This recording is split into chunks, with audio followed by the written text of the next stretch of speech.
Hi friends, చరిత్రలో ఎవరూ తప్పించుకోలేని jail నుండి ముగ్గురు ఖైదీలు పారిపోయారని మీకు తెలుసా? ఈ రోజు మనం ప్రపంచంలోనే అత్యంత ప్రమాదకరమైన జైలు ఎస్కేప్ కథ గురించి తెలుసుకుందాం. అమెరికాలో ఉన్న ఆల్కాట్రాజ్ అనే జైలు గురించి ఒక మాట ఉండేది. ఈ జైలు నుంచి ఎవరూ ఎప్పటికీ తప్పించుకోలేరు.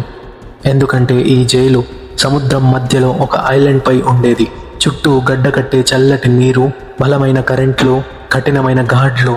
అందుకే అక్కడి నుంచి పారిపోవడం అసాధ్యం అని అందరూ అనుకుంటారు. కానీ 1962లో ముగ్గురు ఖైదీలు ఆ అసాధ్యాన్ని సాధ్యం చేయాలని నిర్ణయించుకున్నారు. వాళ్ళు ఫ్రాంక్ మోరిస్, అలాగే ఇద్దరు సోదరులు జాన్ యాంగ్లిన్, క్లారెన్స్ యాంగ్లిన్. వాళ్ళు చాలా నెలల పాటు ఒక రహస్య ప్లాన్ వేశారు.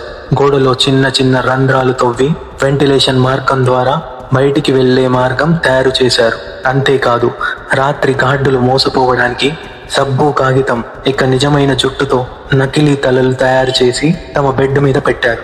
ఆ రాత్రి గార్డులు చూసినప్పుడు వాళ్ళు ప్రశాంతంగా నిద్రపోతున్నట్టు కనిపించింది. కానీ నిజానికి అప్పటికే వారు జైలు పైకప్పు మీదకు చేరుకొని రెయిన్ కోట్లతో తయారు చేసిన చిన్న బోట్లో సముద్రంలోకి పారిపోయారు. ఆ తర్వాత ఏమైందో ఆ దేవుడికే తెలుసు. వాళ్ళు నిజంగానే బతికి బయటపడ్డారా, లేదా ఆ చల్లటి సముద్రంలో మునిగిపోయారు? ఇప్పటికీ ఆ ప్రశ్నకు ఖచ్చితమైన సమాధానం లేదు. అందుకే ఇది ప్రపంచంలోనే అత్యంత పెద్ద జైలు మిస్టరీగా మిగిలిపోయింది. Escape from Alcatraz.